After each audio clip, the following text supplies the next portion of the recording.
guys, welcome back to the news desk here on the Pop Culture Network. Now I know some of you are thinking, hey, wasn't there supposed to be a comic book news desk? Why are you going ahead and doing video games? Is this going to be another hybrid show? Actually, no.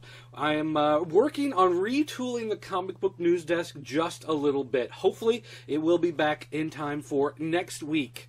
So just look forward for that. Hopefully, next Tuesday night, you will get the new comic book news desk with some slight little enhancements. But for now, we're going to be looking at video game news. And don't forget, if you want more video game news and discussion, you can go to VGLosers.com, home of the Video Game Losers Show, and you can check out more of our video game content with things like Operation Retro Shock and things like that. So, you want to check out that stuff?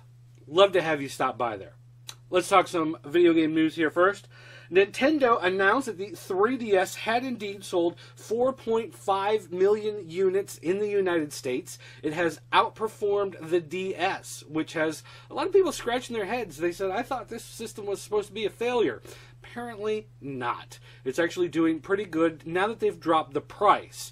And there are a lot more key titles coming out that are enticing people to pick up the system. With Metal Gear and Resident Evil, games that are not made by Nintendo that make you want to play the Nintendo system.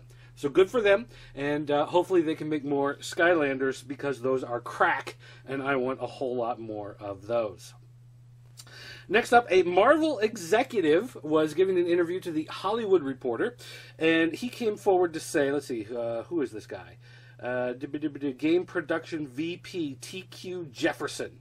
So TQ Jefferson was talking about some of the changes that have been happening in the games division, tying into the movies and things like that. And two key things. Basically, one, going forward, they are working a lot with Disney Interactive, of course, because Disney bought Marvel last year. But also, Sega has no more games in the works. They had done Iron Man, they had done Captain America. Did they do the Hulk game?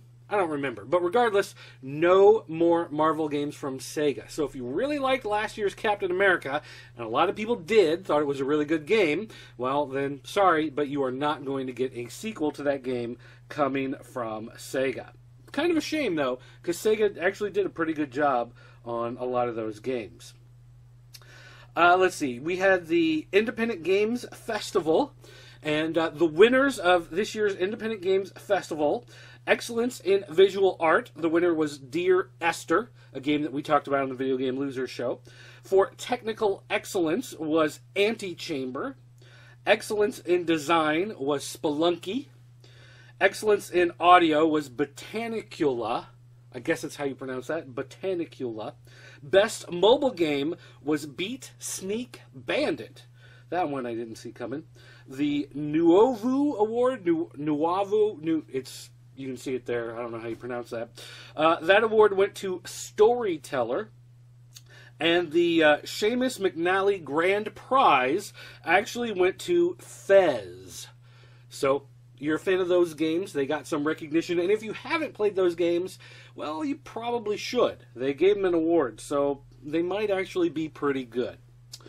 Let's see. Now, as far as game awards go, we also got the Game Developers' Choice Awards, and they have picked The Elder Scrolls V Skyrim as the Game of the Year for 2011. Not much of a big surprise. That was the biggest budgeted game to come out last year. A lot of hoopla, a lot of hootenanny, and apparently it has paid off as far as winning those awards goes.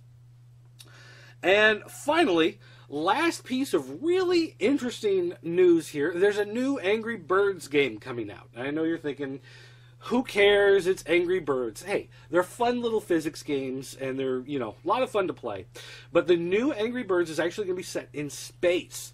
And you're going to have parts of the Angry Birds universe that are going to be weightless because they're in space. There will also be gravity fields from objects in space that can warp your trajectory as you go through the air. And in order to kick off this event, they actually had a NASA astronaut on the International Space Station do a demonstration of how you would play Angry Birds in real weightlessness with real objects in order to promote the game. If you have not seen the video, it is worth checking out. You can find it on YouTube. Just look for Angry Birds Space, and I'm sure you'll run across it. All right, guys, don't forget, if you want to leave us a voicemail, you can do it by calling the 24-hour voicemail line. It's area code 217-953-4025. You can also shoot me an email, dirt@popculturenetwork.com. Also, you can come by vglosers.com, check out our video game content, join the forums, make some friends, and just hang out and have fun. So that's going to do it for now, guys. Thanks for watching, and I'll see you next time.